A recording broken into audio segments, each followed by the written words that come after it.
ಕಾರ್ಯಕರ್ತರು ಹಗಲು ರಾತ್ರಿ ಧರಣಿನೂ ಮಾಡ್ತಾ ಇದ್ದಾರೆ, ಪ್ರತಿಭಟನೆಗಳು ಮಾಡ್ತಾ ಇದ್ದಾರೆ. ಅಂದ್ರೆ ನಾವು ಫೈಟ್ ಮಾಡ್ತಾ ಇರೋದು ಅವರು ಒಬ್ಬ ವ್ಯಕ್ತಿಗೋಸ್ಕರ. ನಾವು ದಲಿತರ ಹಣ ವಾಪಸ್ ಖಜಾನೆಗೆ ಬರಬೇಕು ಅಂತ ಫೈಟ್. ಇದೇ ನಮಗೂ ಕಾಂಗ್ರೆಸ್ಗಿರೋ ಡಿಫರೆನ್ಸ್.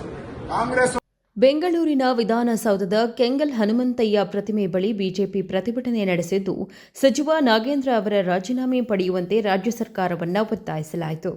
ಪ್ರತಿಭಟನೆಯಲ್ಲಿ ಮಾತನಾಡಿದ ಬಿಜೆಪಿ ರಾಜ್ಯಾಧ್ಯಕ್ಷ ಬಿವೈ ವಿಜಯೇಂದ್ರ, ರಾಜ್ಯ ಸರ್ಕಾರಕ್ಕೆ ಮಾನ ಮರ್ಯಾದೆ ಇದ್ದರೆ ತಕ್ಷಣ ಸಚಿವ ನಾಗೇಂದ್ರ ಅವರ ರಾಜೀನಾಮೆ ಪಡೆಯಬೇಕು ಎಂದು ಆಗ್ರಹಿಸಿದರು.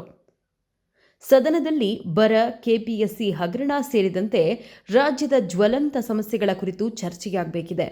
ಆದರೆ ಒಬ್ಬ ಸಚಿವರ ವಿಚಾರವನ್ನು ಮುಂದಿಟ್ಟುಕೊಂಡು ಸದನದ ಕಲಾಪಕ್ಕೆ ಅಡ್ಡಿಯಾಗುತ್ತಿದೆ ಎಂದು ಆರೋಪಿಸಿದರು. ಕಳೆದ 2 ದಿನಗಳಿಂದ ರಾಜ್ಯದ ಎಲ್ಲಾ ಜಿಲ್ಲಾ ಕೇಂದ್ರಗಳಲ್ಲೂ ಜಿಲ್ಲಾಧಿಕಾರಿ ಕಚೇರಿಗಳ ಮುಂದೆ ಬಿಜೆಪಿ ಕಾರ್ಯಕರ್ತರು ಪ್ರತಿಭಟನೆ ನಡೆಸುತ್ತಿದ್ದಾರೆ. ಸದನದ ಒಳಗೂ ಬಿಜೆಪಿ ಜೆಡಿಎಸ್ ಒಟ್ಟಾಗಿ ನಾಗೇಂದ್ರ ಅವರ ರಾಜೀನಾಮೆಗೆ ಒತ್ತಾಯಿಸಿ ಹೋರಾಟ ನಡೆಸುತ್ತಿದೆ ಎಂದು ಆರ್ ಅಶೋಕ್ ಹೇಳಿದರು. ಈಶ್ವರಪ್ಪನ್ ಘಟನೆ ಆದಾಗೂ ಕೂಡ ಕಾಂಗ್ರೆಸ್ ಅವರು 100 ಜನದ ಮೇಲೆ ಎಫ್ಐಆರ್ ಇತ್ತು, ಆಮೇಲೆ ತನಿಖೆ ಆಗ್ತಾ ಇತ್ತು, ಸಿಬಿಐ ಇತ್ತು, ಇಡಿ ಇತ್ತು, ಲೋಕಾಯುಕ್ತ ಇತ್ತು. ಹೆಂಗೆ ಈಶ್ವರಪ್ಪಂದು ನೀವು ರಾಜೀನಾಮೆ ತಗೊಂಡ್ರಿ? ಹೆಂಗ್ ತಗೊಂಡ್ರಿ ಹೇಳಿ? ಈಶ್ವರಪ್ಪ ಏನೋ ಚೆಕ್ ಅಲ್ಲಿ ತಗೊಂಡಿದ್ದ ಅಕೌಂಟ್ ಅಲ್ಲಿ? ನೀವು ಚೆಕ್ ಅಲ್ಲಿ ತಗೊಂಡಿದ್ದೀರಲ್ಲ, ಡೈರೆಕ್ಟ್ ಆಗಿ ಚೆಕ್ ಅಲ್ಲಿ ತಗೊಂಡಿರೋ ದಾಖಲೆ ಬಂದಿದೆಯಲ್ಲ ಈಗ ಸಿಬಿಐ ರಿಪೋರ್ಟ್ ಅಲ್ಲಿ. ಈಶ್ವರಪ್ಪನಿಗಾದ್ರೆ ಮೊನ್ನೆ ಅವ್ರನ್ನ ರಾಜೀನಾಮೆ ಕೊಡಬೇಕು ಅಂತ ಏನ್ ಬಾವಿಗಿಡಿದು ತೊಡೆ ತಟ್ಟಿದ್ರಲ್ಲ, ತಟ್ಟಿ ತೊಡೆ. ಭ್ರಷ್ಟಾಚಾರದ ಆರೋಪ ಎದುರಿಸುತ್ತಿರುವ ನಾಗೇಂದ್ರ ಅವರನ್ನ ಕಂಡರೆ ಮುಖ್ಯಮಂತ್ರಿ ಸಿದ್ದರಾಮಯ್ಯ ಅವರಿಗೆ ಭಯವೇಕೆ ಎಂದು ಪ್ರಶ್ನಿಸಿದ ಅವರು, ಭ್ರಷ್ಟಾಚಾರಕ್ಕೆ ಜಾತಿಯ ಬಣ್ಣ ಕಟ್ಟುವ ಷಡ್ಯಂತ್ರ ಮಾಡಬಾರದು ಎಂದು ಕಿಡಿಕಾರಿದರು. ದುಡ್ಡು ಹೊಡೆಯಬೇಕಾದರೆ ಯೋಚನೆ ಮಾಡಬೇಕು ಎಂದು ಹೇಳಿದ ವಿಜಯೇಂದ್ರ, ಸದನ ಸುಗಮವಾಗಿ ನಡೆಯಲು ಹಾಗೂ ಜನರ ಸಮಸ್ಯೆಗಳ ಕುರಿತು ಚರ್ಚೆಯಾಗಲು ನಾಗೇಂದ್ರ ಅವರ ರಾಜೀನಾಮೆ ಪಡೆಯಬೇಕು ಎಂದು ಒತ್ತಾಯಿಸಿದರು. ಇದೇ ವೇಳೆ ವಿಧಾನಸಭೆ ವಿರೋಧ ಪಕ್ಷದ ನಾಯಕ ಆರ್ ಅಶೋಕ್ ಕೂಡ ಸರ್ಕಾರದ ವಿರುದ್ಧ ವಾಗ್ದಾಳಿ ನಡೆಸಿದರು. ಅವರು ಅಲ್ಲಿಂದ ತಗೊಂಬರ್ಲಿ, ಕೋರ್ಟ್ನಿಂದ, ಸಿಬಿಐಯಿಂದ ಅಲ್ಲ, ಸಿಬಿಐಯಿಂದ ಬೇಡ. ನಾವು ಕೋರ್ಟಲ್ಲಿ ನಡೀತಾ ಇದೆಯಲ್ಲ, ಜನಪ್ರತಿನಿಧಿ ನ್ಯಾಯಾಲಯದಲ್ಲಿ ನಡೀತಾ ಇದೆ. ಜನಪ್ರತಿನಿಧಿ ನ್ಯಾಯಾಲಯದಲ್ಲಿ ಕ್ಲೀನ್ ಚಿಟ್ ತಗೊಂಡು ಸೇರ್ಕೊಳ್ಳಿ. ನಮ್ಗೇನು ಸಿಬಿಐನಲ್ಲೂ ತರದ್ ಬೇಡ, ಇಡಿನೂ ತರದ್ ಬೇಡ. ಇಲ್ಲಿ ಸರ್ಕಾರಿ ಡಿಫರೆಂಟ್, ಬೇರೆ ಅಲಿಗೇಷನ್ಗೂ ಬೇರೆ ಅಕ್ರಮಕ್ಕೂ ಇದು ಡಿಫರೆಂಟ್. ಡೈರೆಕ್ಟ್ ಆಗಿ ಟ್ರೆಜರಿಗೆ ಕೈ ಹಾಕಿ ಕನ್ನ ಹಾಕಿ ಬೀಗ ಹೊಡೆದು ತಗೊಂಡೋಗಿರುವಂತ ಕೇಸ್ ಇದು.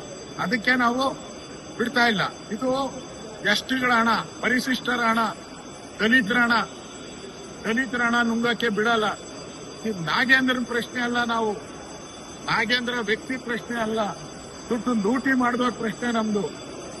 ನಾಗೇಂದ್ರ ನಾನು ಎಸ್ಟಿ ಅಂದ್ರೆ ಬೇರೆ ಎಸ್ಟಿಗಳು ಮಾಡ್ಲಿ, ಇನ್ನೂ 4 ಜನ ಇದಾರಲ್ಲ ಎಸ್ಟಿಗಳು ಆ ಜಿಲ್ಲೆಯಲ್ಲಿ, ಮಾಡ್ಲಿ. ಅವ್ರಿಗೆ ಲೇಡಿ ಕೋಟಾನೇ ಮಾಡ್ಲಿ. ಎಸ್ಟಿ ಲೇಡಿ ಇದಾರೆ. ಸುಮ್ಮನೆ ದಲಿತರ ಕೋಟ ಮಾಡೋದು ಬೇಡ. ಪಕ್ಕದಲ್ಲಿ ಯಾರ ಇದಾರೆ ನಿಮ್ ಜಿಲ್ಲೆಯವರು, ಅವ್ರಿಗೆ ಕೊಡಿ, ಅವ್ರಿಗೆ ಮಂತ್ರಿ ಸ್ಥಾನ. ಸಿಬಿಐ ಇದುವರೆಗೂ ತನಿಖೆನೇ ಮಾಡಲಿಲ್ಲ. ಜೂನ್ 3ನೇ ತಾರೀಕು ಡಿ.ಕೆ. ಶಿವಕುಮಾರ್ ಅವರು ಪ್ರಮಾಣ ಪತ್ರ ತಗೋತಾರೆ. ಅದ್ರ ಹಿಂದಿನ ದಿನ ಜೂನ್ 2ನೇ ತಾರೀಕು ಪ್ರೆಸ್ ರಿಲೀಸ್ ಮಾಡ್ತಾರೆ. ಅಂದ್ರೆ ಉದ್ದೇಶ ನಮ್ಮನ್ನು ಸೇರಿಸ್ಕೋಬಾರ್ದು ಅಂತ ಮೋಟಿವೇಟ್ ಅಂತಾರೆ. ತನಿಖೆ ಯಾಕೆ ಮಾಡಿಲ್ಲ ಸಿಬಿಐ ಅಂತ ಪ್ರಶ್ನೆ ಮಾಡ್ತಿದ್ದಾರೆ. ತನಿಖೆ ಮಾಡದಿರ ಅರೆಸ್ಟ್ ಆಗಿ ಜೈಲಿಗೆ ಹೆಂಗ್ ಹೋದ್ರು ಇವರು? ತನಿಖೆ ಮಾಡದಿರೋ ಚಾರ್ಜ್ ಶೀಟ್ ಹೆಂಗ್ ಹಾಕಿದ್ರು ಇವರು? 900 ಪೇಜ್ ಚಾರ್ಜ್ ಶೀಟ್ ಇರೋದು 90,000. ದಲಿತರ ಹಣ ದಲಿತರಿಗೆ ಖರ್ಚಾಗಬೇಕಾದ್ರೆ ಅದು ಮೊದಲು ಖಜಾನೆಗೆ ಬರಬೇಕು. ಅದಕ್ಕಾಗಿ ಬಿಜೆಪಿ ಜೆಡಿಎಸ್ ಹೋರಾಟ ನಡೆಸುತ್ತಿದೆ ಎಂದರು. ಒಬ್ಬ ವ್ಯಕ್ತಿಗಾಗಿ ಸದನವನ್ನ ಯಾಕೆ ಹಾಳು ಮಾಡ್ತೀರಿ? ನಿಮ್ಮ ಪಕ್ಷದಲ್ಲೇ ಇನ್ನೂ 10 ರಿಂದ 12 ಮಂದಿ ಎಸ್ಟಿ ಶಾಸಕರಿದ್ದಾರೆ. ನಾಗೇಂದ್ರ ಅವರ ರಾಜೀನಾಮೆ ಪಡೆದು ಅವರಲ್ಲಿ ಮತ್ತೊಬ್ಬರನ್ನ ಸಚಿವರನ್ನಾಗಿ ಮಾಡಿ ಎಂದು ಸರ್ಕಾರಕ್ಕೆ ಸವಾಲು ಹಾಕಿದರು. ನಾಗೇಂದ್ರ ರಾಜೀನಾಮೆ ಪಡೆಯುವವರೆಗೂ ಹೋರಾಟ ಮುಂದುವರಿಸುವುದಾಗಿ ಬಿಜೆಪಿ ನಾಯಕರು ಸ್ಪಷ್ಟಪಡಿಸಿದ್ದಾರೆ. ಬೋಸಮ್ಮ, ಪ್ರಗತಿ ಟಿವಿ, ಬೆಂಗಳೂರು.